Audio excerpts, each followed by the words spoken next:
Love the intro to the trailer. Rey popping into the scene the way Finn did in the Force Awakens teaser.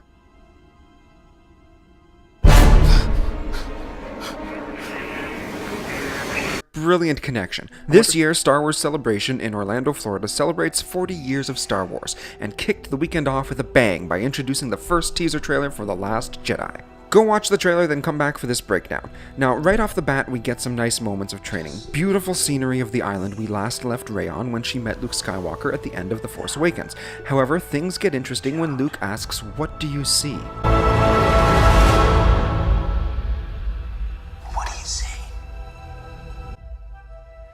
She responds with light to an image of General Leia, but listen very closely and you can hear "Help me, Obi-Wan" from Leia's recorded message she gave to R2-D2 in A New Hope. This pans across the soundscape in a whisper, so you have to pay very close attention. When Rey says darkness, it's to an image of Kylo Ren's helmet, all smashed up. Now, I was under the impression that he left behind on Starkiller Base, and it was caught in the massive planetary collapse, but maybe he has a few of them lying around. Now, also listening very closely, you can hear Vader breathing, and Obi-Wan Kenobi saying, "seduced by the dark side," as he said to Luke on Tatooine in the original Star Wars, a reference to his father, Darth Vader. And finally, Rey responds with balance to an image of a book, with Yoda saying, "surrounds us, binds us," which he said to Luke when training on Dagobah in Empire Strikes Back. The important thing to note about the book is the logo, a logo we haven't seen in a long time, since the prequels.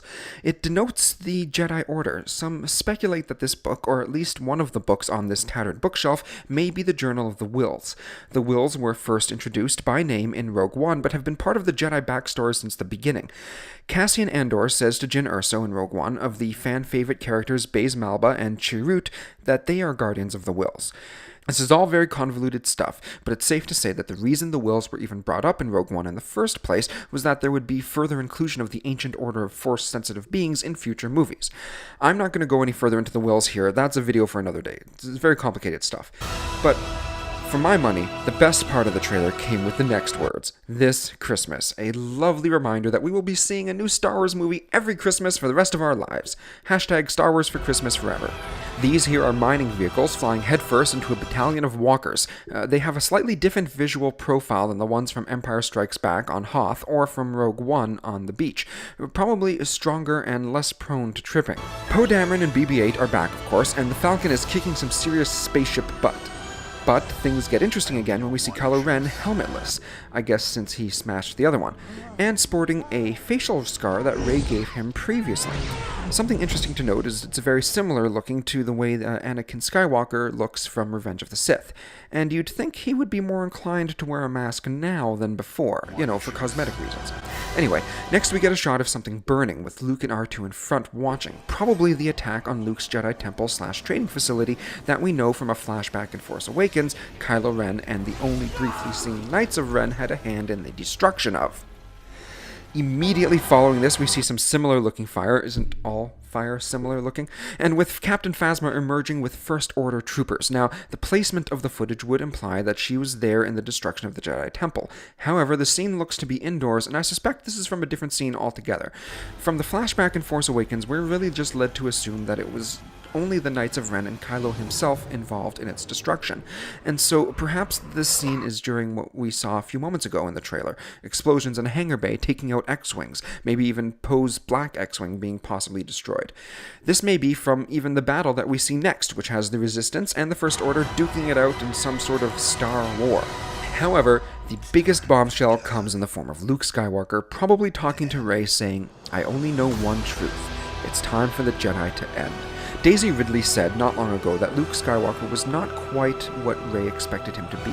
Perhaps we see this evident in these final moments of the trailer where we hear the weary and somber Luke Skywalker proclaim that the Jedi need to go the way of the dinosaur, in so many words.